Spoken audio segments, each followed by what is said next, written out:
Hello, dear friends. We're sincerely glad to welcome you again. And today we're going to talk to the esteemed Igor Mikhailovich Danilov. Greetings. Igor Mikhailovich, in our videos, you've voiced two rather interesting scenarios and options of our world structure. One of them is that we live in a multiverse, in which case it turns out that a lot of universes revolve around a single center, which generates the impulse of life. And another option has also been voiced, that we live in a computer simulation. You called this option funny.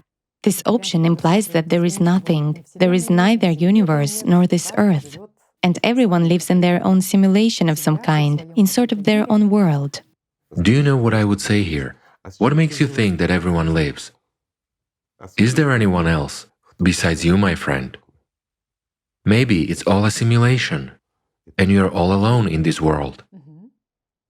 The point is that a very large number of philosophers and scientists adhere to precisely this hypothesis, the hypothesis of simulation, that everyone lives in their own world, in a computer simulation. This is regarding the fact that everyone lives in their own simulation. But let's consider the other side. If we take our Jackie and create a simulation for him, well, this is entirely possible.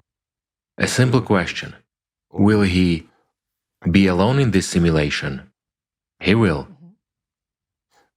Everyone he contacts, just as we contact each other, will be unreal to him. This is solely his personal world, where only he exists, and the whole simulation is merely for him. Igor Mikhailovich, do you know what that means? It means that two of these options you voiced, both the fact that we live in a multiverse and the fact that we live in a simulation. As you said, if we look at this version of simulation from the perspective of the work of our consciousness, our brain and our perception, then it all fits in very well. So it turns out that we actually face the fact that there are two equally plausible options, that we are a part of the multiverse and that we are living in a simulation, but we and our viewers still don't have an answer. Are we really living in a computer simulation or not? Well, again, the question is very interesting and ambiguous. Let's sort it out. Let's do it. In order not to immediately cut with a katana, but try to sort it out. What options do we have in favor of a simulation? The fact that There are a lot of confirming facts, really confirming that we are in a simulation, starting with doubts, starting with the work of our brain, so to speak, or to be more precise, the work of our consciousnesses, including the work of our brain which creates certain hormonal cocktails that we perceive, but do we really perceive them? Or do we think we do? Even the very fact that I'm now making movements with my hands and I feel them. But in a dream I also feel this way at a time when I'm not doing anything. A person, as we said in the previous video, in a state of immersion into an altered state of consciousness, also experiences everything as absolutely real, even if it is sheer nonsense, which in a normal state a person would never perceive. For example, a cow with wings or something else. It is that which comes in a dream and you have absolutely no doubt that this is the way it is supposed to be, right? Or the fact itself that you are flying in a dream. And you know how to do that. You control this process. And the most interesting thing is that at the physical level, you know and feel how to cause levitation in yourself, how to control it and how to fly. Those who fly in their dreams understand this perfectly well. But when a person wakes up, he has a memory of flying, he remembers that clearly. He remembers a little bit about the physical sensations and the way he controlled it, but he forgets the main thing. As if the key is lost. Just give a person the key and he will sort of fly even here in reality. After all, who hasn't faced similar phenomena? There are no doubts in that case. Despite the surrealism of the dream itself, isn't it so? It is. it does resemble a simulation. Yes, it does. And now let's take a look at this world, at what is happening here nowadays. If we don't touch upon politics, we are not touching upon politics, friends. It is not interesting to us. But let's look at the world as a whole, what is happening in general. Isn't that surrealism? Well, pardon me. There are actually a lot of contradictions to what is happening nowadays. Those are just unrealistic things. Even if we touch upon religious organizations rely on the Holy Scriptures where nothing should be changed, but they immediately change them themselves. Is that not surrealism? They violate those principles which they themselves voice. Everything is violated, everything is altered, and each of us feels that we are living as if in a dream. Don't you feel it, friends? That the world is unreal. There are so many confirming facts. Let's just take... It will be clearer to our friends. Let's suppose there are people, especially those who are engaged in catharsis, who have embarked on the spiritual path and decided to go straight, with rapid steps, and they have a common goal. For example, 10 people are sitting and discussing anything, any experience, and someone suddenly says, I have a shaman with a tambourine in my head right now, and at least 2 more people confirm that. Wait, is this not a simulation? A stereotypical action of the system itself in the head. I mean, this indicates that our consciousness, well, as people of Allatra, we know that our secondary consciousness is individual in everyone, but it's a part of unified consciousness. The ancients spoke about this, and it is well known. And religion, having altered this knowledge, the knowledge which the prophets brought, religion has translated all this into myth in its own way, and invented Satan, who has a whole legion, but they are all part of Satan, right? If we simplify it all and bring it to such a materialistic view, what will turn out? It turns out that there is a unified field, and fragments of this field are our secondary consciousnesses, right? Right. Is this not a simulation? When one thought comes to 3 out of 10 people, one and the same thought. But, excuse me, it is absolutely irrelevant to the topic. Moreover, there is no ground for it. It's just out of the blue. Who hasn't experienced this in groups, guys? Lots of people have. Moreover, it comes within an instant. I mean, not with a time delay, not in half an hour. No, right away. The most interesting thing is that other people receive something completely different. And often, when someone voices a thought about a shaman with a tambourine, other people who hear it ask him, what do you mean? It didn't come to me. But before that, they had a vision of an empty bucket in their head. For example, I'm saying it figuratively, friends, or a can of paint. Whatever. Moreover, it comes not just to one person, but to 3 or 4 from the same group. It's just that those first ones who said about the shaman interrupted the vision of these ones. In fact, there are many such cases. Or a simple example, people are sitting, doing science. For instance, they have nothing to do with spiritual practices, but the deadlines are tight, they invested all their attention. Let's say they are about to lose their grants, they should produce at least something, at least any result, in order to get another grant. Everyone understands that it concerns their personal life, so they begin to strain themselves all together, looking for a solution, and here a solution comes.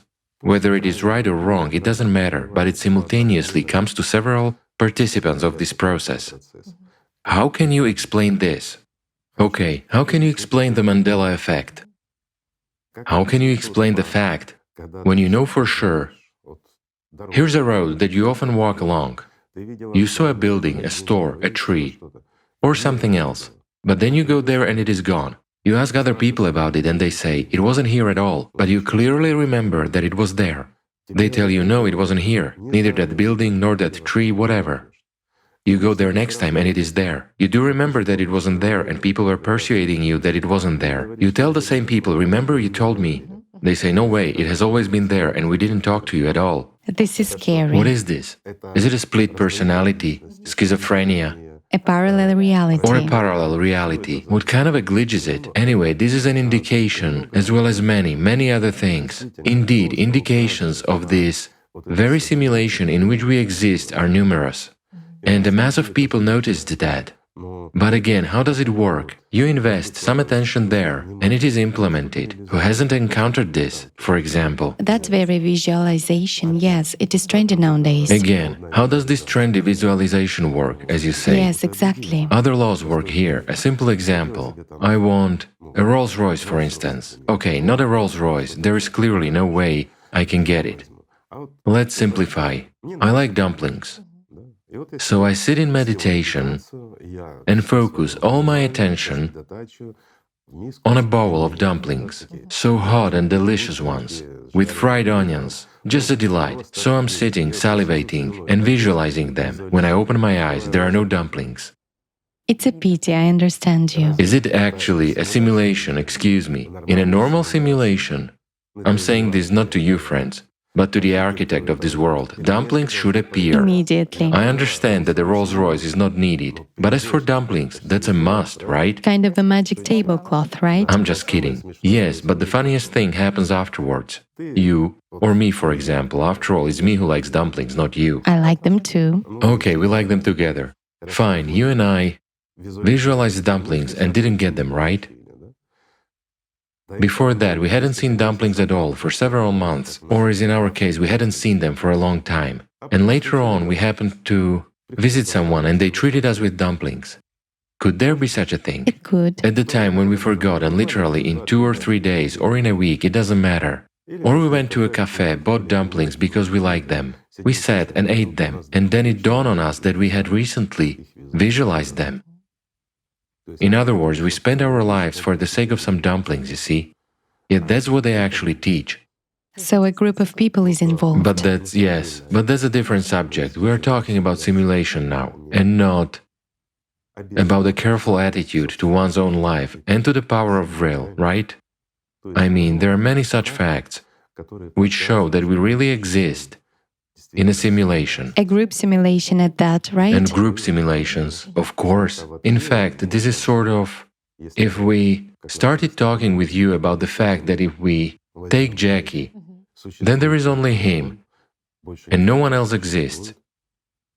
In this case, the option is sort of simpler, right? Although he also comes to many people's minds. Don't we only appear to be there to each other, right? And who among us really exists and who actually doesn't? A simple question. And it comes to the point that people start losing to their secondary consciousness because of these reflections and strengthen primary consciousness to such an extent that it seems to them that the whole world belongs to them and has been created solely for them, that is… And everything else is just a hologram, everything is for them. Yes, moreover, these are normal people, without schizophrenia, but they gradually go crazy, because they are overcome by egocentrism. It's a very slippery slope, in fact. If people do not have the knowledge but delve into the study of simulation, yet do you know what it starts with? With observation of one's own consciousness. Our friends know what consciousness is, how to observe it, and where to start so as not to make mistakes. But imagine a person who is far from the knowledge, who is far from religions and from any experience at all, but who has heard that there is a simulation and it can be found solely in one's own consciousness, it can be seen through consciousness. So he begins to observe his thoughts and everything that happens to him. Where does this way lead to? To a psychiatric hospital for sure. That's why many psychiatrists, psychologists, neurophysiologists, and a great many of different experts, including those very neurosurgeons, the more they delved into the study of their profession, the more they eventually, if they really delved into it, came to religion. Why? Because they faced the fact that this world is not quite the way it seemed, and it is far from the way it is taught at school, so to say. The world is much more complicated and much more serious, and in any case, everyone faces the fact that the devil exists. Well, what we call it, or let's say, simulation exists. But is it real? That's the question. And here… It's like for Jackie. Would he understand that the reality that is imposed on him is different? The fact itself… That it's a false reality, let's say. Yes, just the fact itself, that very Jackie, who has many times more intelligence than I have at least, his consciousness is much more significantly and intensively developed. He can analyze a huge amount of data. No matter how well we program this simulation for him, he will eventually understand that it's a simulation. Moreover, through the work of consciousness, he will perceive it, find evidence, and conduct a mental experiment. By the way, this is also a topic to discuss, but we'll come back to it a little later. So what conclusion will Jackie arrive at? That this is a simulation, yet will he be able to get out of it? No. Why? Because we have plunged him into an illusory world, right? He won't be able to get out of it. Will he guess who the creator is, that there is God? Again, he will come to understand that he was created, that is, not God, but we created him. Well, God is not a computer scientist. Right. There are computer scientists who are gods, so to say, who create many things, but God is not a computer scientist. He is God. Not a programmer. Not a programmer, right. So, Jackie will come to understand that we created him. Since we created him, and someone created us, right? For example, John. If John created us, then Smith created John, right? In this case, Ivan created Smith. And who is Ivan? Ivan is the one whom Jackie himself will definitely create as someone similar to him in order to verify whether the simulation exists. And here the circle will be closed. Yes, exactly, a closed circle in the system. That's exactly a simulation because everything is closed in it. If you go deeper and investigate, Can Jackie influence the simulation there, inside? he can. After all, we influence it as well. But our influence is limited. For instance, you and I have just discussed dumplings, right? And many people learn how to properly invest their attention, visualize their success and so on. But here, there are a lot of problems. In that very visualization, I think it is also worth talking about. In fact, it directly applies to that same system of simulation, right? Programming of a simulation. You've said it right. Let's consider the following example of an athlete. For instance, what do many athletes visualize? That they are standing on a podium. At the Olympic Games, they are awarded a medal for being a winner, a flag of their country is raised, and their national anthem is played. Will this athlete really be able to ascend a podium by means of such a visualization? He won't. Why? Because it's a wrong investment. He feels that he's getting high from this event. Yes. He is standing on top of the world. Exactly. A person strove to get to the top of the world and experience certain feelings, and he has already experienced them. Well, for the system, it makes no difference whether it takes place in one's head or in our simulation or reality. That is, it immediately gives him a hormonal cocktail as soon as A he... person spent time visualizing until he received subjective sensations, so to say, until he experienced this simulation. In reality, it won't be implemented. But there are certain nuances here.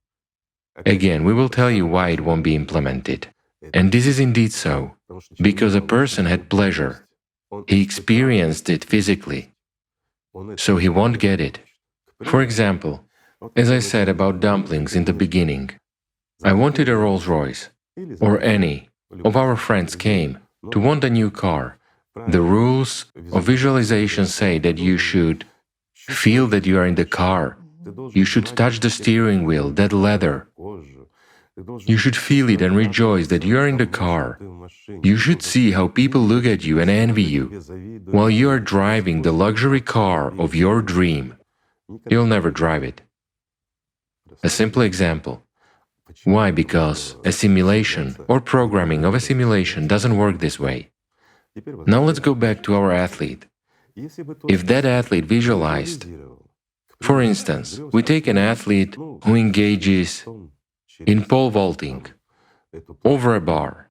Okay, he visualized his run-up, his every step and every investment of strength in a push, in a vault, in how he tucks his body and how it flies over that bar. Where, for example, Sergei Bubka jumped 6.15 meters, while this man decides to jump 6.20, okay? So he jumps, flies over the bar, and he sees the 6.20 mark. Or rather, when he is still running up, he sees 6.20. If he visualized it many times and forced his body to work, and at the same time he worked very hard in the gym, he would do that.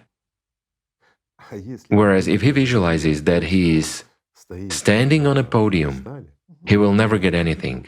Just like the one who wants a car, who visualized, smelled and touched that car. He rejoiced at it. Well, you already rejoiced, my friend.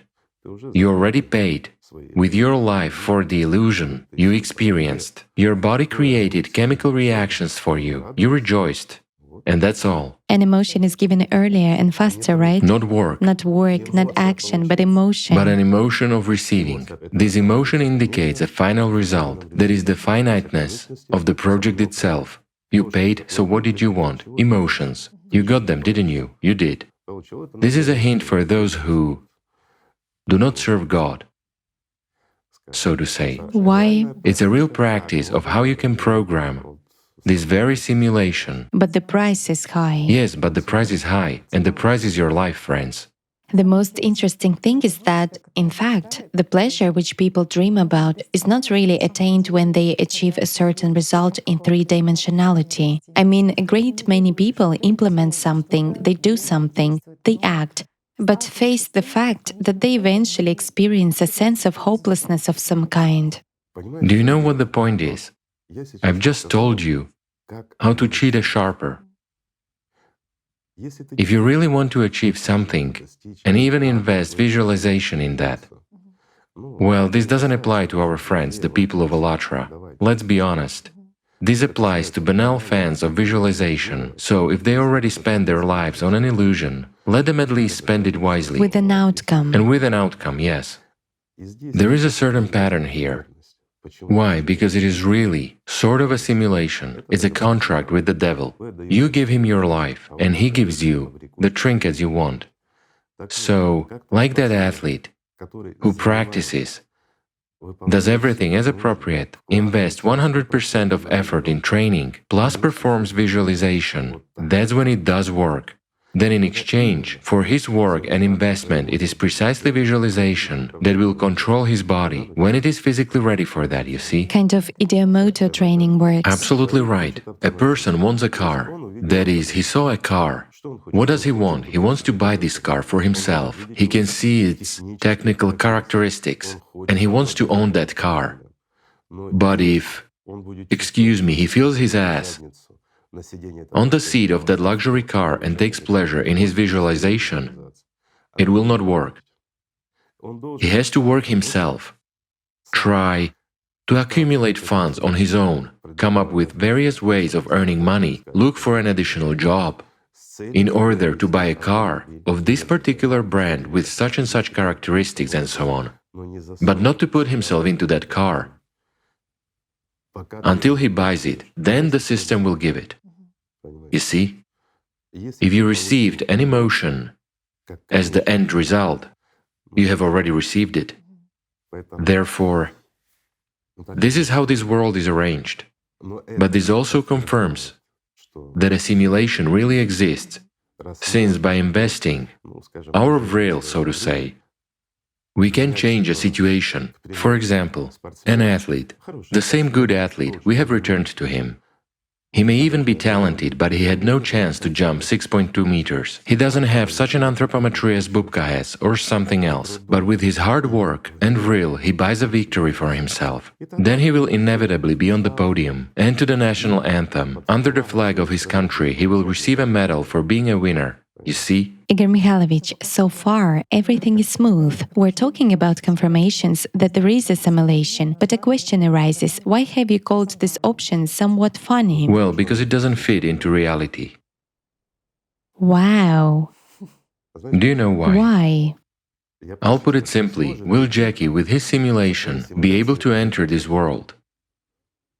In no way, because he is in a simulation. And he is just a program. He doesn't even have legs. That's the answer.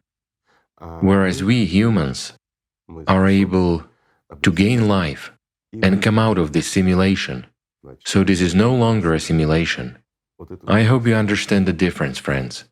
Do you get the point? That is, we can give rise to life, right? We can give rise to life in a simulation too. You see, I mean, you can change your gender, get pregnant, give birth, create a life, but not gain a real life yourself.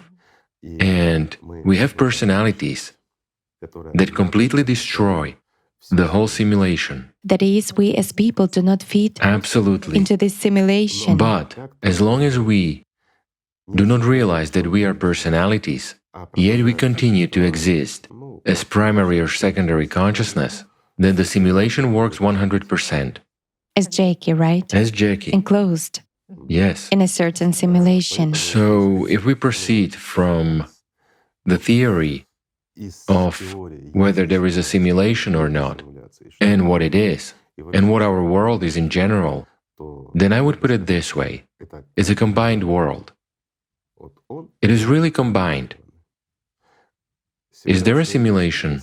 Or to say 100% that there is no simulation, I have just given some examples, so to say, that confirm the simulation. There are many of them, and everyone knows them. And everyone feels that this world is unreal. It's like a nightmare that we live in. Everyone is looking for a way out. Moreover, every human as personality feels and knows what is true. Each of us, let's say, even feels the events that are coming. Again, let's take this surrealism, there is no other way to call it, this simulation. Let's take the Cerberus, the climate one, I mean. Isn't that a simulation? I mean, there is a real threat that the world is collapsing, yet people continue to live peacefully. As if they are programmed. As if they're totally blind. Serious anomalies are already so widespread that they defy all norms. The world is collapsing before our eyes. So many events have happened within such a short period of time, which do not fit any norms. But we just note records, we just talk. And do you know what the most interesting thing is? A lot of people are happy about it. And many people say, our world has deserved it. Without realizing the fact, have you deserved it? After all, you are a part of this world. Isn't that the surrealism of this world? When I look at it, I also get the impression that people are just stuck in this matrix, but they still feel as personalities and perceive themselves as protected, as distant or separated from this world, but they are… In their own simulation, yes, exactly. Of course, but they are in this world, and the Cerberus has come to them, and no one sees that. It is hushed up, we are the only ones talking about it. For that we are, excuse me, from all sides… Disliked. Yes, they call us all sorts of names, including sectarians and the like, and already throw mud at us from all sides. But you know, friends, what I'll tell you? They have the right to throw mud at us. If we honestly look at this, I would say, strange world, there is no other way to put it, which is filled not only with simulation, but also with idiocy, then those who throw mud at us have the right to throw it. This is really so. Do you know why? Because we, at least the people of Allatra, I would put it this way, we are really… well, I would classify us as sectarians, materialists, moreover, absolute atheists. That's true, friends. I will say this way, the true people of Allatra, the genuine ones, they are all materialists, and they are all atheists. Do you know why? How to explain that? Because I look at materialism and atheism from a completely different side, from the right side. Who calls himself an atheist and a materialist nowadays? Those who deny the existence of God. Who denies existence of God? Exactly those who want to get rid of their own sense of guilt, of their conscience, those who live with filth in their soul, those who appropriate other people's work for themselves, those who receive rewards for someone, those who are unworthy of the name of a human. But they are not completely lost, they have a conscience, and it doesn't give them peace. And as a defense, you know, as a psychological trick, they deny God, sort of. There is no God, hence there is no one to answer to. If I don't take advantage of the situation, someone else will take advantage of it, so it's better be me. There's no God anyway, you see? That's how a person calms himself down. Is he really a materialist? No. An atheist? No. And who is he? Just a shameless person, right? Kind of a bad person, a creep, as it is said. And who is a materialist, Igor Mikhailovich? And who is a materialist and an atheist? A materialist and an atheist are primarily people who are unable to take what is said in religion on trust. Isn't that so? Let's take a look. Yes, all of us were born in some religions, but we didn't take them seriously. Why? If our friends and fellows, the people of Alatra, were fanatics, they would have remained controlled and manipulated fanatics in some religion.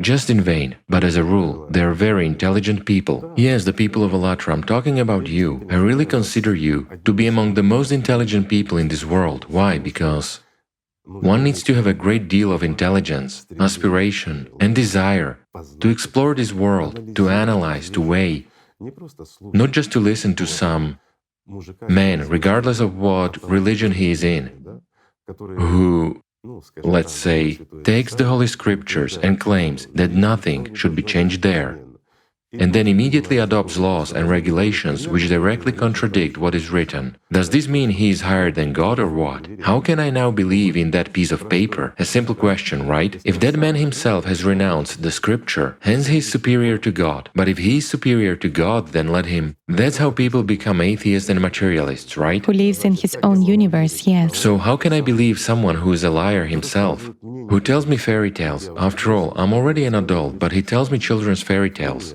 For example, that heaven is where a lion is sitting next to a hare, they're eating a carrot and I should sit with them and eat a carrot. Right? It means my body and everything else are preserved. Well, I'm an intelligent person after all. I am very well aware. I've seen more than once how any matter turns into dust. Everything runs out. But at the same time, I feel that everything is not that simple in this world. And what do I engage in? In searching. And here I come to what? To self-development, to self-exploration. I take the knowledge as a tool. And it's not just the knowledge I have been told and should stupidly believe in, no. Alatra is something different. Alatra is the path. Alatra is, first of all, what the prophets brought here. Really those who were entrusted by God Himself to convey to us this knowledge. And how is it different from religions? By the fact that there is no one between God and a human. And the path to God is much shorter than it seems. There are no holy places where a person would go and become a saint. There are no external theatrical actions that would lead you to God, because it's all a simulation. And you will only get an illusion, schizophrenia, or false hopes and beliefs. You can believe that you will get into heaven if you kill yourself and take 10 other people with you by detonating an explosive. Would you really get into heaven if you killed someone? When the Prophet himself said, there is nothing higher than human life, right? Well, and many other things. It turns out, how should you look at this in such a case? However, when you study yourself and gain personal experience step by step, you get the knowledge. You get the knowledge that the spiritual world is real. When you get a response, a real response from the spiritual world, you come to know that there is the spiritual world. And since there is the spiritual world, hence you are able to gain life, right? But before you receive this response from the spiritual world, you will discover that the devil exists, because you will face him one-on-one. This is exactly the Armageddon which was told and warned about. And if you do not win, he will win. Then anger will boil up in you, hatred for Alatra, for everyone else, and for everything except your beloved self, because the devil will exalt you in this very simulation. You'll be elevated in your own eyes. You can present yourself as a saint, as anyone, filled with hatred, filth, and pardon me, with ordinary shit. Isn't this true? It is. So when you face the devil and succeed in passing through him, you attain a path. Not simply a path, but the path filled with life, filled with God's love. Tell me, is it belief or knowledge? It's knowledge, experience, and practice. So, is there at least one step on the path to God with the use of knowledge, supported with beliefs? It is all solely experience and knowledge. At the beginning of the path, there are doubts. When you fail to defeat the devil, there are self-doubts, doubts about knowledge, and doubts about everything. Right? Yes, exactly. There are even doubts about the existence of this world. We have the right to that, because we are people. But eventually, when we really understand that the power of our attention is tremendous, and it is indeed what is given to us for gaining life, and when we learn to use it properly, then we encounter first the devil, and then God as well. For this very reason, we are actually materialists and atheists. As you can see, everything is simple. And again, if a person embarks on the spiritual path using the knowledge, tell me, will he listen to priests? No. As for the knowledge, even if a person indirectly comes into contact with it, it begins to awaken in him this very thrill of a heavenly bird, as they say, you see? An aspiration for freedom. Of course. And the person begins to feel it. Just imagine what it is like for priests of various religions who have encountered the knowledge and understand the entire absurdity of the situation, that they are in a real simulation of their religion. They do understand, really understand, and many of them are good people. A lot of them joined Allatra. After all, Allatra doesn't remove anyone from any religion or from anywhere else. It merely shows a person how to really reach God if the person wants it. However, many of them are afraid of Allatra because they don't fit in. They just don't fit in as priests between God and a human. And this is a threat to their power. At this point, two entities start fighting inside them, their angel and their demon. When the demon wins, the priest wins. But when the angel wins, a person gains life. As a matter of fact, they are afraid of freedom, and this is a paradox that a person has authority, but he is absolutely unfree and is afraid of this freedom. He's afraid to get out of the simulation. Yet, over whom does he have authority? Over an illusion? Over demons in the head? Yes, he can get a little bit of thrill and a little bit of money. He can bask in glory. A little bit. Just a little bit. While being a priest. But life is short, everyone knows that. And this is what depresses them. Also, they are depressed by the truth. That's why they struggle, and that's why they spend big money on ordering dirty slander about us. And do you know what the most interesting thing is? The more filth they pour on us, the more people join us. After all, there are a lot of smart people who have read those dirty articles, which were supposed to make us dirty and whitewash the priests. But normal, smart people understand perfectly well who we are and who ordered those articles, who actually tries to fight against Allatra. This way, the entire illusion collapses. Just look, after every publication or after every negative video, so many people join Allatra. This precisely proves that the simulation is not quite as it is. But there is also reality. This is, despite the fact that you and I haven't touched upon the subject of egregores so far, where there are also a lot of interesting aspects. But I think that's already another story. So, my friends, let's just love each other. Thank you. Thank you so much. Thank you. Peace be with you.